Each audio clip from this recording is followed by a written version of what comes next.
अस्सलाम वालेकुम जी। तो dear students, ninth class exercise 1.6 का क्वेश्चन नंबर 1 सोल्व करेंगे। ये आपको एग्जामिनेशन हॉल में जो है, जब आप पेपर सोल्व करने के लिए बैठते हैं तो आपके पास एग्जामिनेशन हॉल में पेपर में पेयरिंग स्कीम के लिहाज से चैप्टर नंबर 1 से जो है लॉन्ग क्वेश्चन जो आता है उसमें मैक्सिमम जो चांसेस होते हैं वो एक्सरसाइज 1.6 से होते हैं। और मोस्टली 1.6 से ही आपको लॉन्ग क्वेश्चन आता है, जिसमें जो है आपके पास 2 लीनियर इक्वेशंस हैं ईच क्वेश्चन में, हर क्वेश्चन में। और इसको सोल्व करने के देयर आर 2 मेथड्स जो कि यहाँ पे इंडिकेटेड हैं, दिए गए हैं, जिसमें नंबर 1 आपके पास इन्वर्जन मेथड है और नंबर 2 आपके पास जो है क्रैमर रूल है। तो पेपर में आपको वो किसी एक मेथड से सोल्व करने के लिए कहेगा, या तो वो पेपर में आपको कहेगा कि यानी कि जो गिवन आपको वो देगा लीनियर इक्वेशंस, वो कहेगा कि उन्हें आप जो है क्रैमर्स रूल से सोल्व करें, या फिर वो कहेगा कि इन्वर्जन मेथड से सोल्व करें। तो ये आपके पास टोटल 8 क्वेश्चंस हैं। इन 8 के 8 क्वेश्चंस को हम क्रैमर रूल से भी सोल्व करेंगे एंड इन्वर्जन मेथड से भी सोल्व करेंगे। तो चलें अभी देखते हैं। फर्स्ट ऑफ ऑल मैं आपको क्वेश्चन नंबर 1 का सेकंड वाला करवाने लगा हूं। आज हम इस लेक्चर में वर्क करेंगे क्रैमर रूल पे। तो नेक्स्ट लेक्चर पे जो है, नेक्स्ट वीडियो में मैं काम करूंगा इन्वर्जन मेथड पे। तो क्रैमर रूल से सोल्व करने के लिए जो है मैं यहाँ पे क्वेश्चन ले लेता हूँ, जो कि मेरे पास 2x plus y equal to 3। इसको हम नाम दे देते हैं कि ये फर्स्ट इक्वेशन है। और आपके पास 6x plus 5y equal to 1, ये आपके पास जो है सेकंड इक्वेशन है। और साथ में उसने एक वर्ड यूज किया है कि इफ पॉसिबल, अगर मुमकिन हो। तो चले देखते हैं, अगर ये पॉसिबल है तो हम इसको सोल्व करते हैं। तो सबसे पहले हम ये देखेंगे कि आपके पास जो क्रैमर रूल के लिए फॉर्मूला होता है वो फॉर्मूला पहले लिख लेते हैं। तो यहाँ पे आप लिखेंगे let x equal to determinant of A x divided by determinant of A, ठीक है, कोमा लगा लें, y equal to determinant of A y divided by determinant of A. तो डियर स्टूडेंट्स, यहाँ पे आपको x की वैल्यू फाइंड करनी है, y की वैल्यू फाइंड करनी है गिवन लीनियर इक्वेशंस से। तो क्रैमर रूल के लिए ये फॉर्मूला है। पेपर में आपको फॉर्मूला गिवन नहीं होगा, फॉर्मूला आपने खुद से जो है ड्रा करना होगा, खुद से लिखना होगा। तो यहाँ पे फॉर्मूला के अकॉर्डिंग आपको 3 मैट्रिक्सेस चाहिए, जिसमें ए चाहिए, ए एक्स चाहिए एंड ए वाई चाहिए। तो इसके लिए यहाँ पे मैं आपको सिंपल सा बता देता हूँ, जो कि आपने याद रखना है कि ए में क्या लेंगे, ए एक्स में क्या लेंगे, ए वाई में क्या लेंगे। तो सबसे पहले आप देखें कि ए में आपको रिक्वायर्ड होता है फर्स्ट कॉलम जो है ए होता है, सेकंड कॉलम बी होता है। इसी तरह से ए एक्स में पहला कॉलम जो है सी होता है, सेकंड कॉलम बी होता है। और इसी तरह से ए वाई में फर्स्ट कॉलम ए होता है और सेकंड कॉलम सी होता है। तो ये स्टूडेंट्स आप याद रखेंगे, इसकी हेल्प से जो है आप गिवन इंडिकेटेड जो लीनियर इक्वेशंस होंगी उनसे आप 3 मैट्रिसेस जो है उसको ड्रा करेंगे, यानी क्रिएट करेंगे, मेक करेंगे। तो सबसे पहले आप याद रखेंगे कि ए के अंदर जो है कॉलम ए बी होता है, ए एक्स में कॉलम सी बी होता है, ए वाई में कॉलम ए सी होता है। तो अब देखते हैं कि ए क्या है, बी क्या है एंड सी क्या है। तो फर्स्ट ऑफ ऑल आप देखें कि आपके पास x का कोएफिशिएंट a होता है, y का कोएफिशिएंट b होता है और इक्वल के बाद जो है वैल्यू c होती है। तो जैसा कि ये आपके पास लीनियर इक्वेशन है, x का कोएफिशिएंट यहाँ पे 2 है तो आप कह सकते हैं कि a इक्वल 2 के है। y का कोएफिशिएंट अगर कुछ नहीं है तो 1 है, तो आप कह सकते हैं कि b इक्वल 1 के है। और इक्वल के बाद जो 3 है ये आप कह सकते हो कि c इक्वल 3 के है। तो इसी तरह से सेकंड इक्वेशन में भी a की वैल्यू 6 है, b की वैल्यू 5 है, c की वैल्यू 1 है। यानी जो आपके पास गिवन लीनियर इक्वेशन होगी बाय 2 वेरिएबल, यानी कि 2 वेरिएबल के साथ x y के साथ, तो x का जो कोएफिशिएंट होगा वो होगा a की वैल्यू, y का जो कोएफिशिएंट होगा वो होगी b की वैल्यू, और जो इक्वल के बाद वैल्यू होगी वो होगी c की वैल्यू। तो इसकी हेल्प से जो है हम यहाँ पे मैट्रिक्स जो है उनको ड्रा कर लेते हैं। नाउ लेट लिखेंगे, नाउ लेट में आप लिखेंगे ए के इक्वल जो है आपके पास फर्स्ट कॉलम ए आता है, यानी कि 2 6, सेकंड कॉलम जो है बी होगा यानी कि 1 5। फिर यहाँ कोमा का यूज कर लें और ए एक्स में जो है आपके पास आ जाएगा सी बी यानी 3 1 और 1 5। इसी तरह से ए वाई में जो है आपके पास आ जाएगा ए सी यानी 2 6 एंड 3 1। तो डियर स्टूडेंट्स ये हमने जो है 3 मैट्रिक्स 6 जो है गिवन इंडिकेटेड लीनियर इक्वेशंस से ड्रा कर लिए हैं, मेक कर लिए हैं, क्रिएट कर लिए हैं। तो ये तरतीब आप याद रखेंगे कि ए में जो है ए कॉलम, बी कॉलम, ए एक्स में सी कॉलम और बी कॉलम, ए वाई में ए कॉलम एंड सी कॉलम। अब जो फॉर्मूला है, फॉर्मूला ही जो है वो टेलिंग कर रहा है, बता रहा है कि आपको जो है डिटर्मिनेंट चाहिए, ए का भी डिटर्मिनेंट चाहिए, ए एक्स का भी डिटर्मिनेंट चाहिए एंड ए वाई का भी डिटर्मिनेंट चाहिए।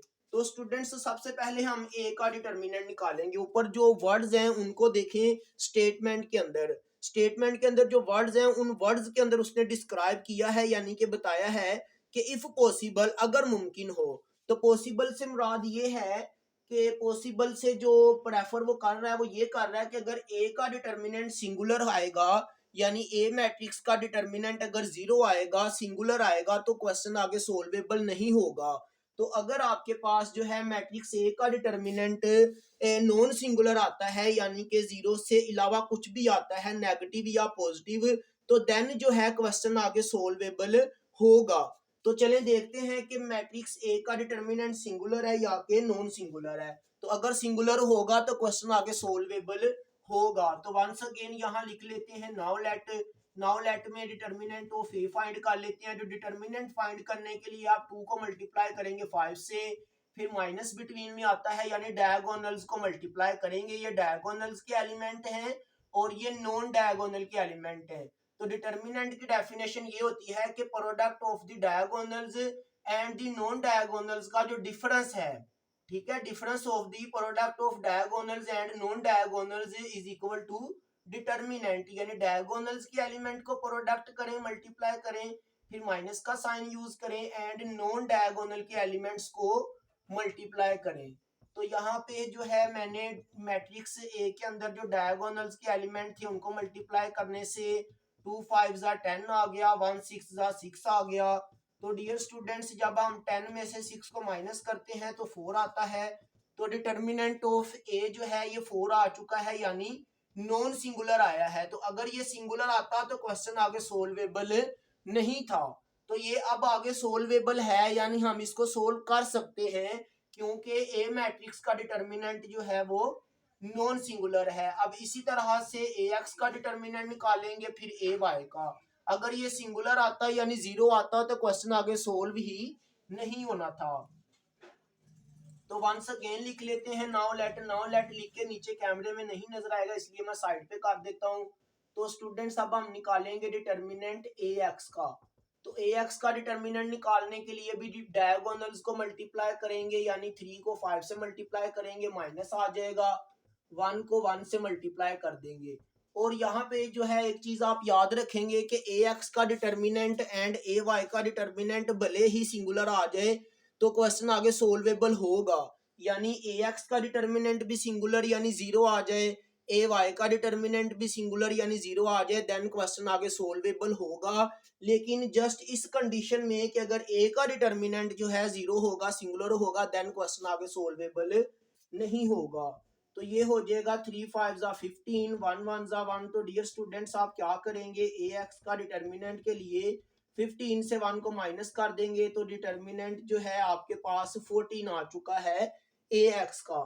तो वंस अगेन इसी तरह से नाउ लेट लिख लें। अब आप जो है ए वाई का डिटर्मिनेंट ड्रा करेंगे। तो ए वाई का डिटर्मिनेंट निकालने के लिए भी ए वाई मैट्रिक्स के डायगोनल्स को मल्टीप्लाई करेंगे यानी 2 को 1 से, सेंटर में माइनस का साइन यूज करेंगे, 3 को 6 से मल्टीप्लाई करेंगे। तो रिमेनिंग क्वेश्चन इधर कर रहा हूं, देखें ए वाई का डिटर्मिनेंट क्या आता है। 2 1 2 आ जाएगा, माइनस आ जाएगा, 3 6 18 हो जाएगा। तो dear students determinant of A y equal to आ जाएगा -16 के। तो determinant of A y equal to -16। तो रिमेनिंग क्वेश्चन जो है अब आपके पास तीनों डिटर्मिनेंट्स आ चुके हैं। वंस अगेन हम लिख लेते हैं नाउ लेट फॉर्मूला लिखेंगे x इक्वल टू फॉर्मूला के अकॉर्डिंग ए एक्स का डिटर्मिनेंट जो है ये आपके पास आया है 14, वो हमने पुट कर दिया। डिवाइडेड बाय में डिटर्मिनेंट ऑफ ए जो है 4 है, ये हमने पुट कर दिया, यहाँ कॉलम ड्रा कर लें।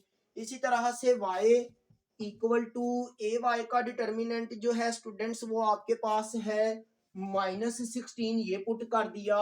ए का डिटर्मिनेंट जो है वो आपके पास ऑलरेडी है 4, ये हमने पुट कर दिया। तो इसको काट दें, 2 2 जा 4 होता है, 2 7 जा 14, तो x इक्वल टू आ जाएगा 7/2, y इक्वल टू आ जाएगा 2 2 दा 4, 2 8 जा 16। सॉरी, इसको आप डायरेक्ट भी काट सकते हैं, 4 1 जा 4, 4 4 जा 16, तो ये -4 आ जाएगा। तो हमारे पास सोल्यूशन सेट में आ जाएगा s पॉइंट, s मतलब सोल्यूशन सेट, तो सोल्यूशन सेट में आ जाएगा 7/2 -4। तो बुक से चेक कर लेते हैं, वेरीफाई कर लेते हैं स्टूडेंट्स कि हमारा आंसर करेक्ट है या कि इनकरेक्ट है। तो एक्सरसाइज जो है हमारे पास 1.6 है। एक्सरसाइज 1.6 का क्वेश्चन नंबर जो है आपके पास 1 का सेकंड वाला क्वेश्चन है जी। आंसर बिल्कुल करेक्ट है। x इक्वल जो है वो 7/2 है, हमारा भी 7/2 है। y इक्वल जो है -4 है, तो हमारा भी -4 है। तो स्टूडेंट्स आई होप कि आपको समझ आ चुकी है कि how solve the given linear equations bye Cramer's rule, यानी क्रैमर के तरीके से आपने जो है गिवन लीनियर इक्वेशंस को किस तरह से सोल्व करना होता है। तो ये आप जो है इस वीडियो में देख चुके हैं। तो नेक्स्ट क्वेश्चन एक और करते हैं कोई सा जी। तो स्टूडेंट्स मैंने लास्ट क्वेश्चन लिखा है question number 8, 3x - 4y equal to 4, x + 2y equal to 8। There are two linear equations in which equation number 1 and equation number 2। तो स्टूडेंट्स फर्स्ट ऑफ ऑल हम क्या करेंगे, फॉर्मूला लिखेंगे, जो कि आप यहाँ लेट लिखें, x equal to determinant of A x divided by determinant of A comma y equal to determinant of A y divided by determinant of A. तो स्टूडेंट्स यहाँ वंस अगेन हम लिखेंगे नाउ लेट लिखकर आप जो है यहाँ पे 3 मैट्रिक्स रिक्वायर्ड जो है क्रिएट करेंगे, मेक करेंगे। ए के अंदर जो है वही मेथड, x के कोएफिशिएंट्स आ जाएंगे यानी 3 एंड 1, और सेकंड कॉलम जो है y के कोएफिशिएंट्स आ जाएंगे -4 एंड 2, कोमा लगा लेते हैं। इसी तरह से ए एक्स का डिटर्मिनेंट ए एक्स मैट्रिक्स के लिए सी बी यानी कि सी की वैल्यूज जो है 4 8 है, बी की वैल्यूज जो है -4 एंड 2 है। तो इसी तरह से डियर स्टूडेंट्स ए वाई की वैल्यूज को ड्रा कर लेते हैं, जिसमें आपके पास फर्स्ट कॉलम जो है ए आ जाएगा और लास्ट कॉलम जो है आपके पास यानी 4 एंड 8 आ जाएगा। जैसा कि मैंने पिछले क्वेश्चन में बताया था कि ए के अंदर ए बी और ए एक्स के अंदर सी बी और ए वाई के अंदर ए सी, तो यानी ये ए के मतलब कि एक्स के कोएफिशिएंट्स हैं और ये सी की वैल्यूज हैं। अब इन तीनों के डिटर्मिनेंट्स लेते हैं। तो सबसे पहले सॉरी यहाँ मैंने मिस्टेक कर दी है, जिसको हम ए का नाम देते हैं। क्रैमर रूल के लिए फर्स्ट मैट्रिक्स ए होगा, सेकंड मैट्रिक्स ए एक्स होगा, थर्ड मैट्रिक्स जो है ए वाई होगा। तो ए का डिटर्मिनेंट लेते हैं, यहाँ नाउ लेट लिख लेते हैं। ए का डिटर्मिनेंट अगर 0 आएगा, सिंगुलर आएगा, तो क्वेश्चन आगे सोल्वेबल ही नहीं होगा, वहीं पे आप लिख देंगे कि सोल्यूशन इज इम्पॉसिबल। तो अगर ए का डिटर्मिनेंट नॉन सिंगुलर आएगा, 0 नहीं आएगा, कुछ भी अदर वैल्यू आए पॉजिटिव या नेगेटिव, तो देन आप क्वेश्चन को आगे सोल्व करेंगे। तो 3 को प्रोडक्ट करेंगे 2 से, बिटवीन में माइनस आ जाएगा, -4 को प्रोडक्ट करेंगे 1 से। तो ये स्टूडेंट्स आपके पास 3 2 जा 6 आ जाएगा, माइनस माइनस प्लस 4 1 जा 4 आ जाएगा। तो स्टूडेंट्स ये आपके पास जो है 4 में 6 को ऐड करेंगे तो 10 भी कम होगा। तो डिटर्मिनेंट ऑफ ए जो है स्टूडेंट्स आपके पास 10 आ चुका है। तो वंस अगेन हम लिखेंगे नाउ लेट में जो है determinant of A x draw करेंगे। तो डिटर्मिनेंट ऑफ ए एक्स के लिए स्टूडेंट्स आप 4 को प्रोडक्ट करेंगे 2 से, बिटवीन में माइनस आ जाएगा, -4 को जो है आप प्रोडक्ट करेंगे 8 से। तो students determinant of A x के लिए जो है 4 2 जा 8, माइनस माइनस प्लस 4 8 जा 32। तो डियर स्टूडेंट्स जब आप इनको ऐड करेंगे तो ये आपके पास 40 भी कम हो जाएगा। तो डिटर्मिनेंट ऑफ ए एक्स जो है 40 आ चुका है। तो वंस अगेन यहाँ आप लिख लें नाउ लेट में जो है आप determinant of A y find करें, जैसा कि 3 को आप प्रोडक्ट करेंगे 8 के साथ, बिटवीन में माइनस आ जाएगा। 4 को जो है आप प्रोडक्ट करेंगे 1 के साथ। तो डिटर्मिनेंट ऑफ ए वाई के लिए 3 8 जा 24 माइनस 4 1 जा 4 आ जाएगा। तो determinant of A y equal to 20 आ जाएगा। तो डियर स्टूडेंट्स, ये determinant of A y equal to 20 आ चुका है। तो यहाँ से मैं ऊपर से क्वेश्चन जो है रेज कर देता हूँ ताकि हम रिमेनिंग क्वेश्चंस जो है उसको सोल्व कर सकें। तो वंस अगेन अब यहाँ पे आप नाउ लेट लिखेंगे, फॉर्मूला में वैल्यूज को पुट कर देंगे। डिटर्मिनेंट ऑफ ए एक्स जो है वो आपके पास आया हुआ है 40 और डिटर्मिनेंट ऑफ ए जो है वो है 10 और इसी तरह से डिटर्मिनेंट ऑफ ए वाई जो है वो आपके पास 20 है। डिटर्मिनेंट ऑफ ए जो है ये आपके पास 10 है। तो 10 4 जा 40 होता है, 10 2 जा 20 होता है। तो x इक्वल टू 4 के आ चुका है, y इक्वल टू 2 के आ चुका है। तो डियर स्टूडेंट्स, ये सोल्यूशन सेट में आपके पास 4 एंड 2 जो है आंसर आ चुका है। तो इसका भी आंसर जो है बुक से हम वेरीफाई करेंगे। तो देन इसको जो है हम वाइंड अप करेंगे इस लेक्चर को कि आया कि इसका आंसर करेक्ट है या कि इनकरेक्ट है। तो एक्सरसाइज जो है हमारे पास 1.6 है। एक्सरसाइज 1.6 का स्टूडेंट्स आपके पास जो क्वेश्चन है 1 का लास्ट वाला क्वेश्चन हमने सोल्व किया है 4 एंड 2 जी। तो बिल्कुल आंसर जो है करेक्ट है, 4 एंड 2 है, x इक्वल टू 4 के है, y इक्वल टू 2 के है। तो स्टूडेंट्स आई होप कि आपको 2 क्वेश्चंस मैंने इस लेक्चर में जो है रिकॉर्डिंग में सोल्व किए हैं। आई होप कि आई बिलीव कि आपको समझ आ चुकी है और नेक्स्ट क्वेश्चंस जो है यू कैन डू सेल्फली, आप खुद सोल्व कर सकेंगे। ब्लेसिंग बाय अल्लाह। अस्सलाम वालेकुम।